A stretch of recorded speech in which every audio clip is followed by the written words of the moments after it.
Asikubingelele Mbolani KZN TV sikomukela ohlelweni lethu namhlanje lwenqekithi la sike sithi ake sifundisane khona namhlanje sibuyelile intweni zethu sithi ake siphinde sifundisane kabanzi kakhulukazi ngezinto ezisuke ithinta amadlozi nezinto ezisuke ithinta ukuhamba niyohlola noma niyobona. Uyazi ukuthi esikhathini esiningi abanye abantu bayaye bethi uma nihamba niyohlola noma niyobona kwesinye isikhathi kuyenzeka inyanga lenisuke nekuyona isuke seyazi inkinga lezo usubhekene nazo. Abanye-ke abanjengami bathi isikhathi esiningi kuyaye kukhonjwe umakhelwane ngenxa yokuthi mhlawumbe umuntu osuke uhlola kuyena osuke engabonanga and umuntu osuke eseduze kwakho vele umakhelwane uthola ukuthi sekuyaxatshanwa-ke manje emndenini noma kuyaxatshwana emphakathini ngenxa yokuthi khona ophumile wayohlola kwakhonjwa umakhelwane. Ikhona indlela yokuthi silungise lapho mhlambe noma sehloniphise ukuze kungagcini kuxabana emndeni ophinde xabane imphakathi. Igama lami ngoNokuthula Isibongo kwaMabika ngihambi ngedwa khona umkhulu namhlanje uBulldozer soke sethi ukuthinta naye kabanzi lesihloko sanamhlanje. Kunjalo Mbolani KZN TV ngihambi ngedwa namhlanje khona umkhulu soke sethi ukuyithinta kabanzi le ndaba yokuhlola nobungozi bokuhlola ngoba kuyenzeka mkhulu uthola ukuthi umuntu uphuma nje uyohlola ugcina manje lento ayihlolayo isikhomba la ekhaya gcina sekonakala emndeni. Mkhulu asikubingelele sikomukela ohlelweni. Angibingelele enhlaneni zaseAfrika ngibingelele lonke izwe.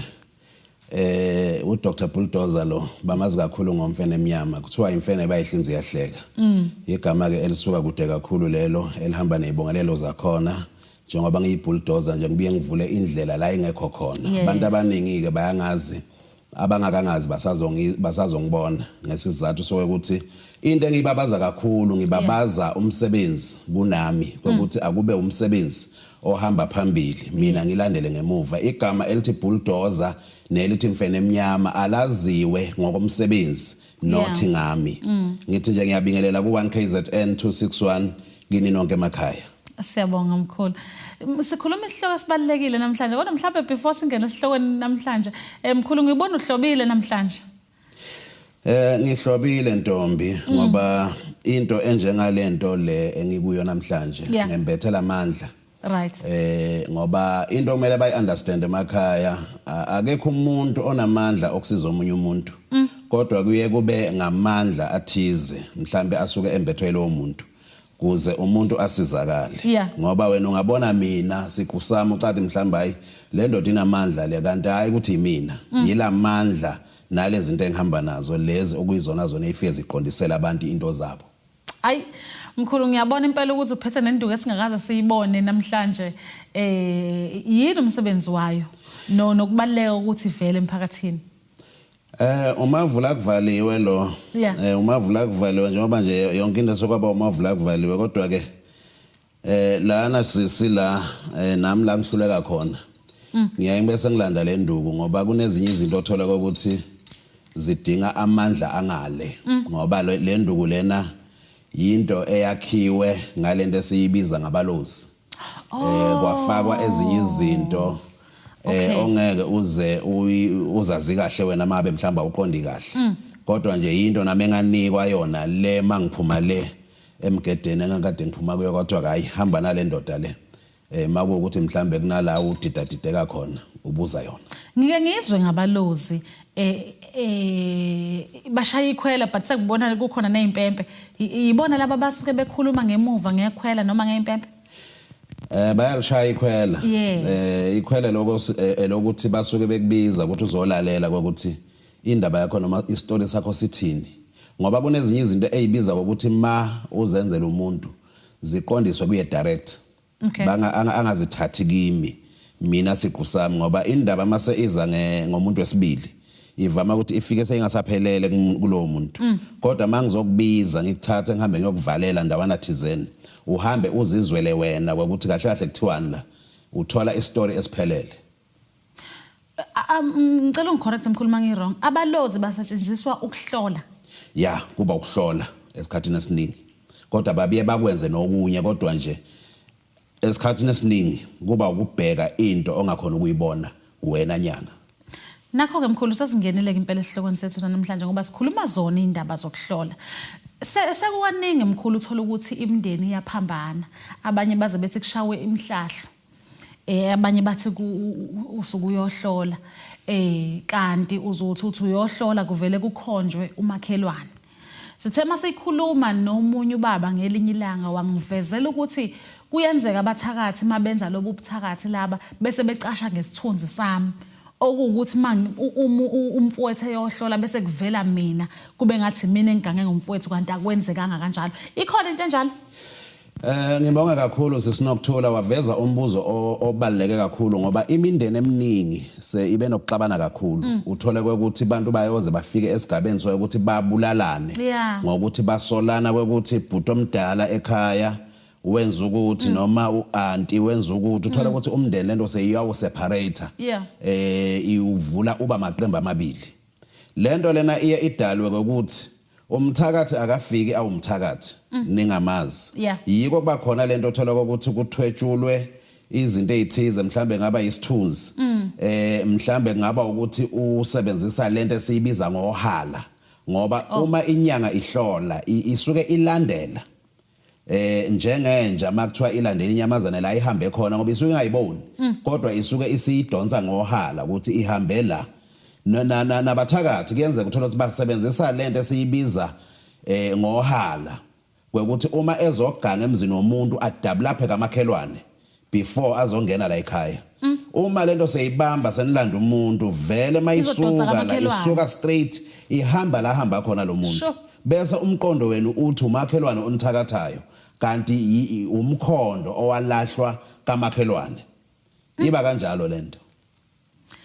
But bese kulahlekapi ekutheni kungakwazi ukuthi kucaciseleke ukuthi kusuka kuphi.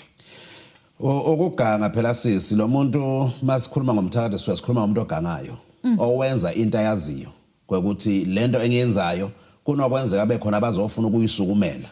Uma bayisukumela akumelanga kuvele mina. Kumele ukuthi lento ngiyidlulise noma ngiyamise ngomunye umuntu kuze mina ngingaveli. Kodwa futhi lento engiyenzayo yenzeke ngoba inhloso yomthakathi ukumosha nokudestroya usuke afuna ukudestroya kodwa futhi ekudestroying kwakhe akafuni ukuthi kuvele ukuthi uyena obulelele lakhaya. Asetolo Mbolani KZN TV hle na umkhulu namhlanje sokuthi ukuthinta kabanzi indaba yokuhlola siyazi ukuthi singabantu abathandayo ukutshelwa ngeimpilo zethu nangeindaba zethu ukuthi khamba kanjani. Setolo siyabona.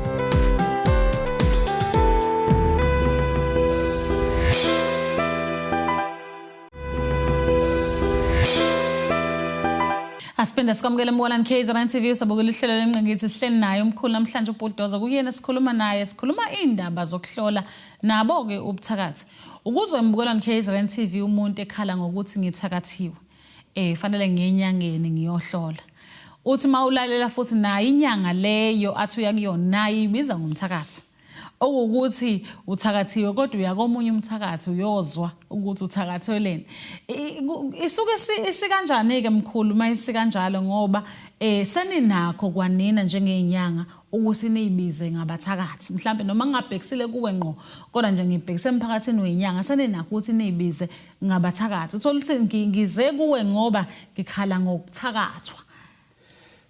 Uyiqondise kahle kakhulu Ntombi ngoba uyabona nje mina ngiyinyanga mthakathi mina.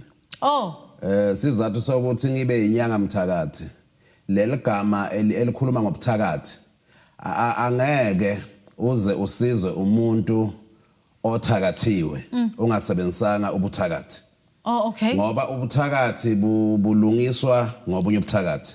Into okasetshenziswa umuthi kuyo umuntu mabe adestroyo kufuna futhi ukuthi nami mina nyanga ngilandele ngalendlela okwasetshenzwa ngayo lo line okwasetshenzwa ngayo ukuze akhululeke lo muntu ubuthakathi bukhishwa ngobunye ubuthakathi njengoba uthakathiwe kuze usizakale nama ngize nobami ubuthakathi yiko phela kunanasi isisho esithi iva likhishwa ngelinye iva okhomba ukuthi mabuzo osiza umuntu ohlatshwe yiva woza nelakhe iva uzasizakala.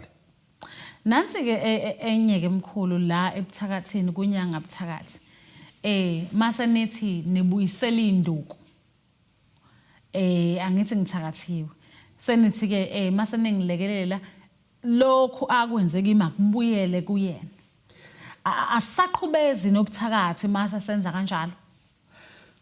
Kwesinye isikhathi sisinokuthula nawe mbukeli ekhaya kunento kumele ukuthi abantu bayi-understand ukuthi kunabantu othola ukuthi uma ethakatha kuzosetshenziswa izilwane.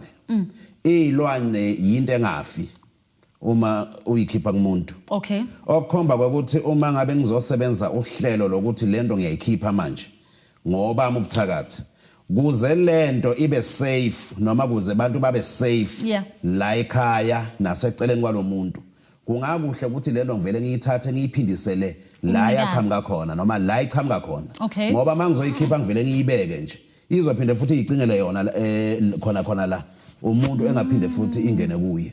Yiko ke uthola ukuthi uhlelo lokusiza umuntu ngokuthi lento ngiyikhipha ngiyiphindisela kumnikazi iyona ndlela esafe kakhulu ukuthi lento leyo ingachubeki ibe khona futhi la emndenini noma mhlawumbe iqhubeke idestroye la efamilini. Ukuthi kwesinye isikhathi into izathu esenza ukuthi ngibuze uthola ukuthi omunye ushawe istroke mhlambe khona obekade ganga but mase bebuyisele kuye lo obekwenzile nayo seshawa istroke senigcina la ekhaya igcine nezinkubela ngenxa yokuthi bekade niganga ngalezi zinto. Kuyenzeka izinto ezikanjalo ukuthi uthole ukuthi kuzogcina kube sekubangaza ukuthi kungumkhokha mhlambe seyisifo sala ekhaya kanti akusi kanjalo ngoba okunye engifike ngakunothisa ukwenza izinto abantu uthathi benza izinto ngokungazi ukuthi mhlambe into makuthiwa ukhipha into eyisilwane noma into ewumoya thizeni ndlelana okumele ukuthi isetshenziswe ngoba njengoba usho nje usila ekhaya uthola ukuthi mhlambe kusizwe umuntu usekuphinde futhi sekugaxela omunye umuntu futhi khona la ingaze futhi lento iphinde ibuyele kulento le ongibuze yona ngokuthi la ekhaya ungazi ukuthi kunomkhubo khona noma mhlambe nithakathana nodwa kanti akusi kanjalo. Nikhumbule ukuthi umuntu uma ekuthakatha umuntu osuke asebenzise amandla naye onamandla kwesinye isikhathi osuke azi ukuthi lento njengoba ngiyiphosa ibhekele kunokwenzeka bayijikise bayibuyise ngakimi bathakathi nabo ngokwabo baqinile ngokwabo baqinile so into enjalo ufuna ukuthi ma uyisebenza uthole umuntu ohlakaniphile njengabo bona labonyanga mthakathi ngoba ukuba inyanga phinde futhi ube umthakathi eceleni uku-understanda uline obunyanga uphinde futhi uzo-understanda uline obuthakathi ngoba izinto ezimbili ezingafani. Noma ke iphinde ingidide kancane ke lapho umkhulu ngoba nginokuthi mina angazi mhlambe edluzini ngapha ekholweni kuyaye kuthiwe asibaxolela abasenze kabi kodwa ngapha edlozini kubuya ngathi ubuyisela okubi ngokubi. Manje uma uzothi ngizoxolela umuntu ogeje ngesibhamu kodwa angabe kade akubulala lo muntu loyo kusho ukuthi mawuthi uyamxolela umxolela kusiphi isigaba ukuthi right yena ukuthi uyalwamukela uxolo angeke kusasa aphinde futhi ayiqale kahle phasi lento yakhe aphinde futhi abuye kimi iBhayibheli ngiyalithanda malithi isongezo yiko mina ngithanda iOld Testament ngoba lalikhuluma into eqondile ukuthi nje mangabe uyanyathela nami kumele ngunyathele ngikuzwise lento kumele ukuthi ngawuzwise yona. Ngiyazwakala mkhulu. All right, now ngifuna sidlulele phambili ke mkhulu sidlulele endabeni yomhlahlo. Ukhona nomehluko phakathi kokuhlola nomhlahlo noma umhlahlo wawusuke wenzelwani? Umhlahlo into ejule kakhulu yiko futhi ingenziwa noma ngawubani. Okay. Yiko futhi kungayi nanoma ngawubani. Oh, okay. Mangabe kwenziwa umhlahlo bekukhethwa abantu ababonakalayo ukuthi ba amadoda labantu abantu abakwaziyo ukugcina nanezimfihlo ngoba umhlahlo into ehamba niyohlola ngalo hlelo lokuthi lento isho ngisho amagama abantu kwekuthi lo owenze lento le ayimekisi ukuthi hayi umama omude omfishane kwasha bacima cha awusebenzi kanjalo umhlahlo uvele uqonde straight kwekuthi umuntu owenze yonke lento le yilo manje abantu bakudala ke bebahlakaniphile ngoba bebawenza umhlahlo futhi wawungeke uzwe kuthiwe sekukhona abagwazene babulalana bebaba nendlela ukuthi noma kuvela igama lomuntu la ekhaya ilungiswa kanjani leyo nto leyo. Manje umhlahlo manje asisawuphasisi ngesizathu sokuthi bantu bamanje sebaba nenhliziyo ezincane ngoba kwavela igama lomuntu uthole ukuthi umuntu sowuthatha isibhamu zohamba uyobulala umuntu. Yeah. Kanti ke ngila kulombuzo ukuthi umhlahlo nokuhlola. Umhlahlo uqondisa amagama. Ukuhlola ngiloko ukuthi uthole ukuthi indaba yakhona ayiqondi kodwa futhi uyabekiselwa. Ukuthi bese nawe uyayibonela ke ukuthi hayi makuthiwa nje umuzi number 3 mawusuka kulo wakini nawe usuyayibonela ke lapha akuveli kuthiwe yikwabani. Asedolo.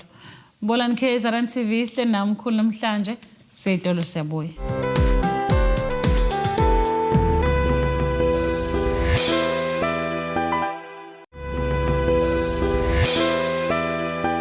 Asiphinde sikwamukele Mbolani KZN TV sobukele ihlelo lengqikithi. Namhlanje sithake sihlale nomkhulu Bulldozer okuyena ozokuthi sifundisa kabanzi. Namhlanje akukho ukuthena esizokhuluma ake sifunde nje ngomsebenzi owenziwayo. Mkhulu ngithe ngicela ukuthi ukungihlukanisele namhlanje ukuhlola, ukufemba nomhlahlo. Ukuthi lezi zinto zihlukene kanjani nokuthi kupho okungcono mina engingakwenza okungeke noma ungangenzela khona mina okungeke uze kube nabungozi. Engingakusho njengoba ukubala ukufemba nomhlahlo nokuhlola kuyinto ephose ithi ayisebenzisane. Okay. Kudependa lenkinga yomuntu esuke eza nayo ngoba abanye abantu uyothola ukuthi oza nento engabonakali kahle lokuthi isukaphi. Kunalabantu othola ukuthi mhlambe nje ufakwe izilwane. Le izilwane zakhe lezi mangabe zisentshenzwa ziyalalela okwesikhashana. Phinde futhi mefike ekhaya kuphinde futhi ziqale phansi.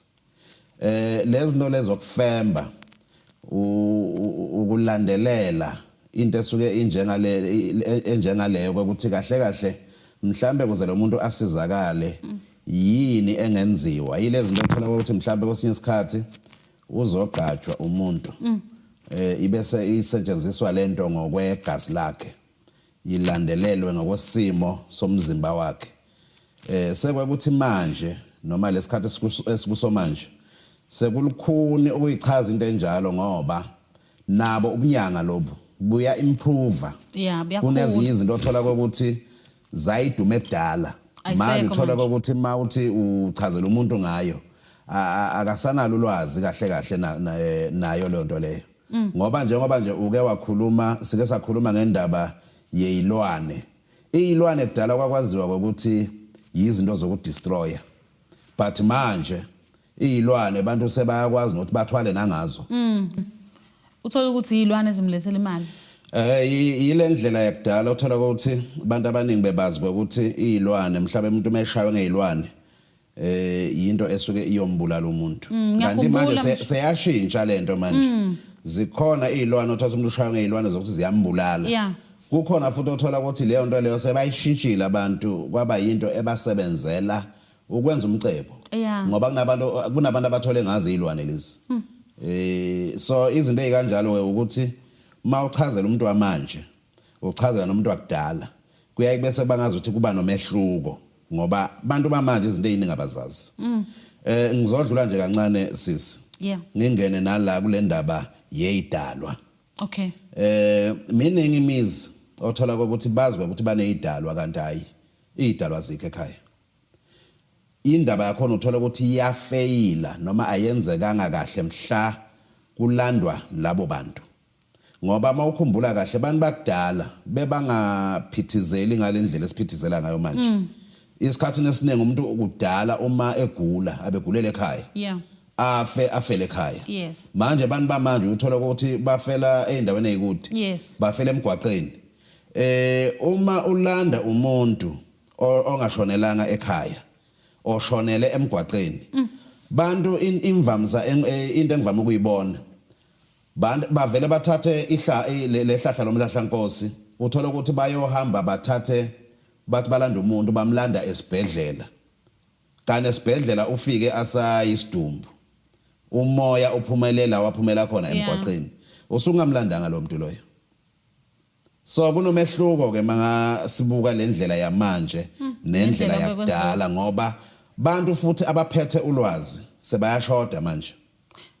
Sekugwelela abantu othola ukuthi ilwazi aliphelele. Mkhulu ngiyathanda ngoba uyayithinta manje le ndaba yokuthi sekuyahluka indlela esenza ngayo. Ekuqaleni mkhulu besazi ukuthi thina ogobela inyanga okhokhovula ibona ababa nelwane futhi zihlala kubo.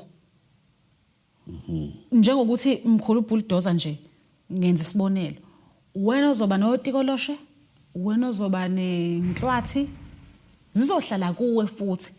Mina mangifuna ukuzosetshenzwa, ngizosetshenzwa khona lapho ngihambe. But manje sasibona ninikeza abantu otekolosho ukuthi ahambe nabo. One nje mina njengoba ngingazi lutho kanje, if uzonginikeza utokolosho ngoba nakho ngithi ngifuna umcebo. Vele ngizophambanisa ukwenza izinto ngoba anginalo ulwazi lokuthi ziphathwa kanjani zihendlishwa kanjani. Okwami nje okusekhanda lami umcebo nemali. Sisuke kanjani ekutheni sikhiphe izinto zasendumbeni, izilwane zasendumbeni. Ungixolele mangisebenzisa amagama aqoshene. Izilwane zasendumbeni siphume kanjani ukuthi size siyikhiphele ngaphandle ukuthi singahamba ziyohlala kwaMkhize? Lento yona ke le kithi thina belaphi ngoba esikhathini esiningi belaphi bayahlukana indlela abathatha ngayo umsebenzi. Kunabantu othola ukuthi bahambe bayothwasa, kukhona futhi othola ukuthi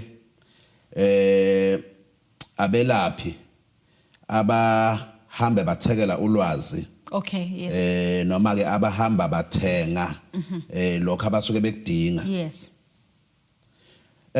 Into enjalo iba nomehluko kakhulu ngoba uma sikhuluma ngomuntu ohambe alande into la besibabiza ukuthi ugedla. Oh yes. Masikhuluma ngogedla sikhuluma ngomuntu ongazange wahamba wayothwasa. Umuntu okwazi ukuhlanganisa imithi. Umuntu okwazi ukuhlanganisa imithi makunento futhi ayifunayo ukuthi mhlambe leyo nto iseNigeria uyakwazi ukuhamba ilande leyo nto abuye ahlanganise ayisebenzise. Manje lento ukuthi uthola ukuthi vele kudala izinto bekade zihlala einyangeni. Endumbeni yenyanga. Ila konakala khona lokho ukuthi abantu bese bafuna ukuba ngaphezulu kwaleyo nto leyo ukuthi babese bafuna ukuyithathela izinto bayoyibeka eindaweni zabo ngoba indlela noma mhlawumbe indawo ohlala kuyo wena uyothola ukuthi ayivumi ukuthi ungahlala nenyoka. Ayivumi ukuthi ungahlala notikolushi ngoba lana nje sikhuluma ngomuntu oyinyanga. Umuntu oyinyanga umuntu obengeke uze umthole eindaweni ezifana nasemadolobheni. Umuntu oyihlalela le endaweni ethulile lemakhaya evumayo ukuthi ngahlala nelwane. Evumayo ukuthi lento le ayifuyile noma le ikhova zakhe zonke lezinto zakhe lezi zingahlala ngoba vele kusehlathini. Umuntu abese ufuna ukuthatha into ayoyibeka endaweni engavumi kwekuthi leyo nto le ingahlala lapho. Bese kuba khona ke lokuphazamisana kwalezo zinto. Uthola ukuthi lento izobese yenza ngendlela okungamelanga ukuthi ngayenza ngayo. Ngike ngabona kaningi umuntu kuthiwe izilwane seyilala nezingane ngoba nakho uhambe wayoyilanda wazoyibeka ekhaya la khona izingane nonkosikazi. And ngiyakhumbula futhi ezinye inyanga ubeba nesigodlo le nomuzi wakhe ubele kuhlukaniswa. Kodwa manje ngenxa yokungabe nalo ulwazi siyithola sesenza izinto esingazazi ikakhulukazi ngenxa nje yokuthanda imali aseyitolo. Mbolani KZN TV hlena umkhulu ubulldozer namhlanje seyitolo sebuya.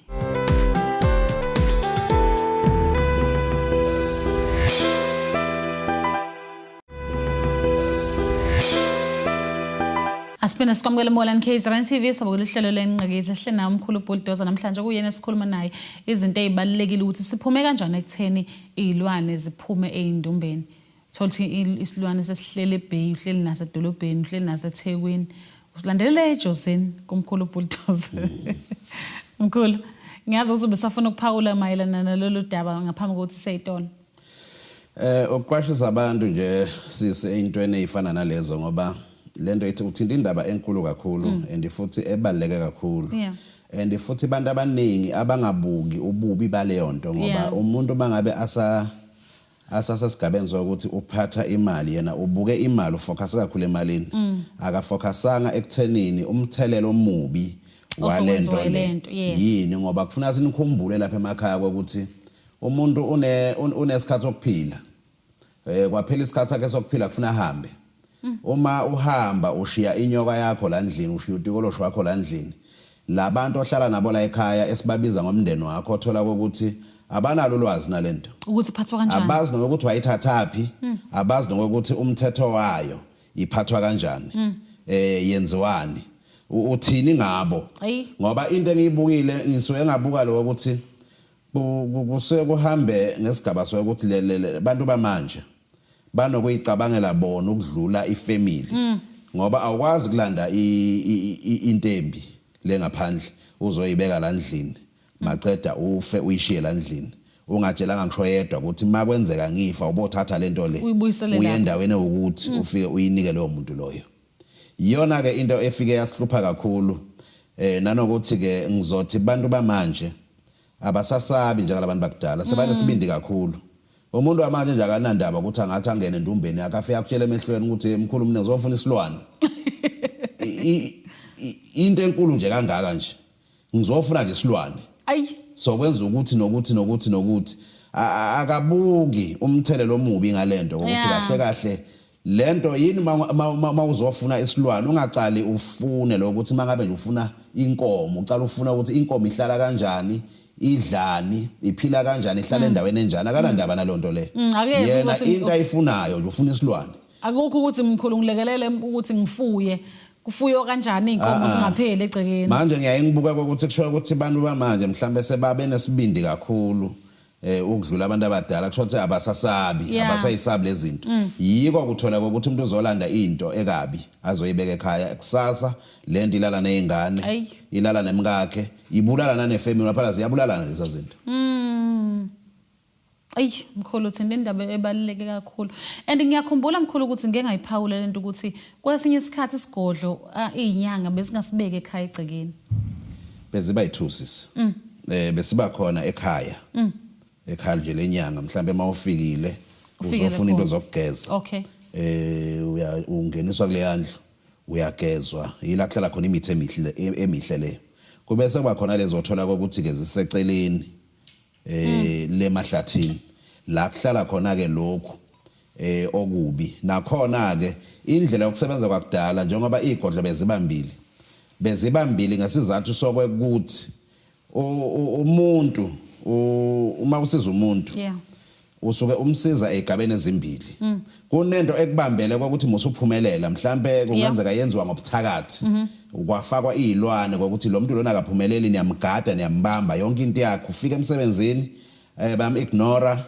uthola indoda yamlahla ugadwe lezi izilwane uma usiza umuntu umsiza ngegaba ezimbili ngoba ma ufaka into yokuthi lo muntu soyamsiza kukhona lento esuyihlalele ukuthi iyamqindezela okumele ukuthi ube nento yokuqala ulwe nalento le embambile kuze le okumele ukuthi imphakamise ifike ibe namandla ngoba lesigodlo esiba ngaphandle sokushaya esikhathini esiningi lese siba la ekhaya esezinto zokuvula kuba kabili ngoba njengoba ngingakutshela nami ukuthi amagama amabili kunegama elithi bulldozer kube sekuba khona lethi mfene emnyama le gama elithi mfene emnyama lisebenza kwenye indawo le lithi bulldozer lisebenza kwenye indawo kuba nento kanjalo ukuze kuhlukane lezi zinto lezi but nje angazi ukuthi noma sizothi kumkhuba noma fanele kukhuzwe noma vele sesingene kakhulu ekutheni silandilwane akusekho nesingakukhuza lokho izilwane hayi ukuthi abazi abantu bayazi ukuthi izilwane noma ngakuthiwa mhlambe siyawenza umsebenzi okumele ukuthi sikwenzele wona kodwa umthelelo omubi ngabo bayazi ukuthi ekugcineni vele into egcina seyenza kabi ngoba isilwane into ewumoya ongafi okuzofa wena uyishiya leyo nto leyo ma uyishiya leyo nto leyo izoqhubeka iphile ngoba lana nje kunabantu othola ukuthi bazokutshela ukuthi sihlushwa otikoloshi mawuthi yalandelela ukuthi labantu bahlala nabo tikoloshi yinto edla ngisho ukudla la ekhaya bantu bathenga ukudla kwe3000 kuthi kuphele 2 weeks sekuphele konke ukudla otikoloshi bakushaya bakubhuqa ukudla akusekho lutho kodwa mawuthi uyabheka abantu abahlala ekhaya uthola ukuthi abantu abawu5 abantu abawu4 bekungamela ukuthi ukudla ngakhamba kangaka yizinto lezo othola ukuthi azisenayo indawo mhlambe zalandwa umnikazi wekhaya ethi naye uzolungisa into zakhe wafa wayishiya lento mayishiya lento lana ayisenayo indawo wemkhulu ngicela ukubuza ukuthi uma ngizithola ukuthi cha ekhaya mhlawumbe ubaba ubekade enazo lezi zilwane useshonile mina njengondodakazi kuphi engakwenza kumele uthole inyanga esebenza ngezilwane abiyazo eziqoqa lezi zinto ahamba ayinika obhululu bakho ngoba izilwane zihlala nezilwane ayihlali nabantu wathatha izilwane wayihlalisa nabantu vele kuzoba ne disorder okuthi zisangazivukela zisihluphe la ekhaya ziyonivukela zinihluphe ngoba umnikazi zazizele ukuzomsiza ngokumphakamisa nina zinazi njengoba zinganazi ziyo opposite yonke into enzabe ukuyenza yiko la ekhaya uthola ukuthi kuba nento ekabo uthola abantu bakhona basebenzi nje bonke kubavalile nje abasebenzi nje bonke nothi uzama ukusebenza uthola ipiece job yenyanga eyodwa 2 months sekuphelile yinto nje suka nje izomosha la ekhaya kunzima kakhulu kemkhuluma ukuthi kusuke kukanjalo ke so istep sokuqala nje ukuthi ngithola umuntu ozozoyilanda lezi zilwane lezi nakhona awutholi noma imuphi sisi uthola umuntu osebenza ngazo izilwane o-understandayo ukuthi masikhuluma ngezilwane sikhuluma ngotikoloshi sikhuluma ngani awulandi nombani ngoba njengoba ngikutshelele ukuthi nathi thina belaphi bendabuko sisebenza ngendlela engafani ngizwe emkhulu mhlambe nje umbuzo oseceleni noma mhlambe nje into engekho le ngiyibuzayo kuthiwa umuzo osuku nezilwane uba nomuntu ophazamiseka ikhanda iqiniso le kuyaba njalo izilwane nje esikhathini esiningi njengoba ngisho ukuthi izilwane yinto mhlambe edinga ukuthi ke siphinde futhi sithola olunye ihlelo sike sichaze nje ngendaba zezilwane ukuthi izilwane yini izilwane yizinto ezifaka imimoya phakathi okay njengoba ifaka imimoya phakathi imimoya emibi kwesinye isikhathi yinto engekho kahle ukuthi nje ngempela ngathiwa makuthiwa ikhaya lihlushwa izilwane uthola ukuthi lelo khaya lelo aluluthola usizo ngoba kuningi okungenzeka nawe nje uzoba ufakazi uyothola ukuthi ekhaya kunengane ezozalwa izolo nje kahle ithi mayithatha nje mhlambe noma ithatha istage iqala ngazi ukuthi iyashintsha mayithi boma 18 years uthola ukuthi lo muntu uya ngokumosha kumqondo kwesinye isikhathi uthola ukuthi anazi la ekhaya ukuthi lento idalwa yini and lesikhathi samanje seyivamisile ke leyo nto leyo imize eminingi noma ke lezi ingane ezalwa manje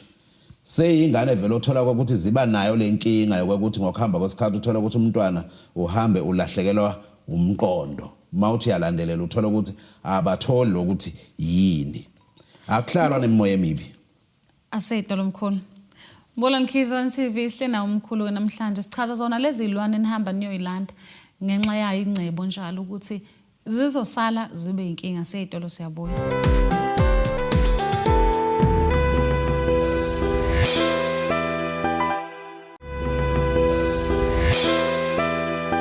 Asipena sikwamukela Mbola Nkhiza TV njengamanje singena esigabeni sokugcina sohlelo lethu kufanele sidedele ubaba abuyele emsebenzini kodwa asikwazi singayiphothulile le baba Lento yezilwane usukhulumile wayithinta ukuthi umuntu mayiseshonile ngenxa yokungatshela abantu abasekhaya egcekeni igcina seyihamba sezenza umonakalo ngenxa yokuthi akekho umuntu ozoyithatha nawo umbuzo wamhlawumbe uzoba ngesingisi iyenzeka ne transfer of ownership ukuthi if mina ekhaya ubaba bekade enezilwane uma seshonile bese ngiza ngithi cha ngicela itransfer lezo zilwane zibuye zize kimi isebenzele mina akwenzeki intombi ngesizathu ukuthi lento into esingayifanisa nento efana nentsha kwakuthi nje usebenza ngalento inja iyamazi umnikazi Oh kwakuthi qondene nalo uma unikwa izilwane unikwa nemithetho yakhona awukwazi ukuthi uzothi unikwe izilwane nawe bese uyayithatha uyinikeze omunye ayenzeki into enjalo ngoba izilwane zihamba nezinye izinto ezingama secret okumele ukuthi zenziwe lela isuka khona kwesinye isikhathi zenzelwa ukuzithoba amandla noma ukuziqondisa kulokho kusuke uzithathela khona wena lezi mhlambe zakudala ngoba kunabantu othola ukuthi ba-understanda le ndlela yakudala ukuthi mkhulu bekanezilwane angithiwa ikhumbula into yakudala kuthiwa umuntu wayekade namasimo amaningi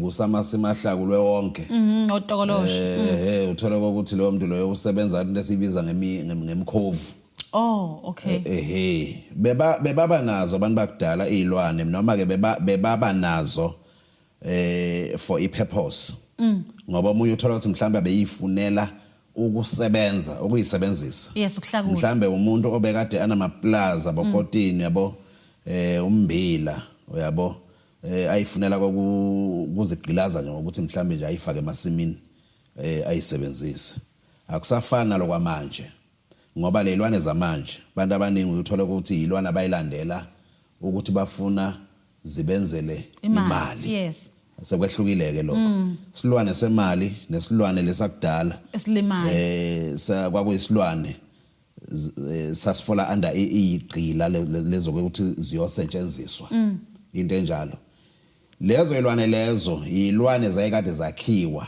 abanikazi lento yokuthi uthole ukuthi ngisho kini kunengane nje ezovela ilahle noma ishona ngendlela engaqondakali kahle ukuthi ithwetshuliwe leyo ngane leyo kanti hayi ithwetshuliwe vele iyovuswa seyivuswa ngale yenziwa lento esiyibiza ngomkhovu ukuthi ihambe iyosebenza emasimini ngoba lento yomkhovu ngiyayengizwa nje sisinokuthula manje bayikhuluma kalula abantu ukuthi hayi ngifuna imkhovu kwasha kwacima indaba zemkhovu umkhovu kahle umuntu mekhuluma ngomkhovu bekumele ngawe uyalandelelwa lo muntu loyo kwakuthi njengoba ukhuluma ngomkhovu nje uyawazi ukuthi yini umkhovu ngoba umkhovu bekuba umuntu obulewe ngokuthwetshulwa ahamba yovuswa avuselwe ipurpose ethize yokuthi mhlawumbe uyothunywa uyosetshenziswa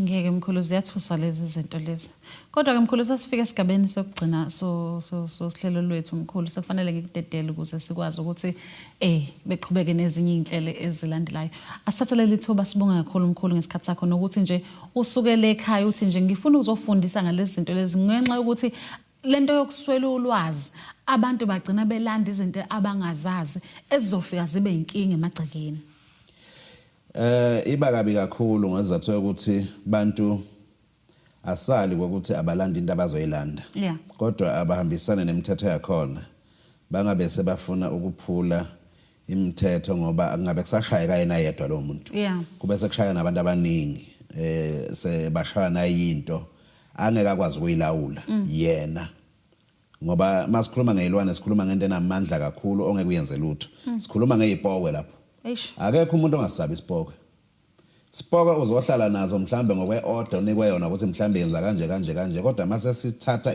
isigaba sokuthi manje ngiyashintsha angeke usenze lutho uyozulande lo yamuntu loya kube uyena ozobe yazolungisa isimo saleyo nto leyo kuzoba kanjani ke mangabe mhlambe wena kuze kwafika isikhathi sokuthi ufe uyishiye lento la ekhaya bahlale nento abangayazi nokuthi mhlambe wawuyithethe iphi njengoba sinale inkinga kanjena manje sizobhekaphi kuba likhona kakhulu bantu abafunde ukuthi benze izinto ngendlela ekahle balandelele futhi kahle into mangabe uyayifuna asali kodwa awuqale ufune ukufundiseka ngayo uyilandelele ukuthi lento lena into esebenza kanjani iphila kanjani yenziwa kanjani ungavela uthatha into ongayazi ngoba uzobulala umndeni wakho uphinde ubulale nesizukulwane sakho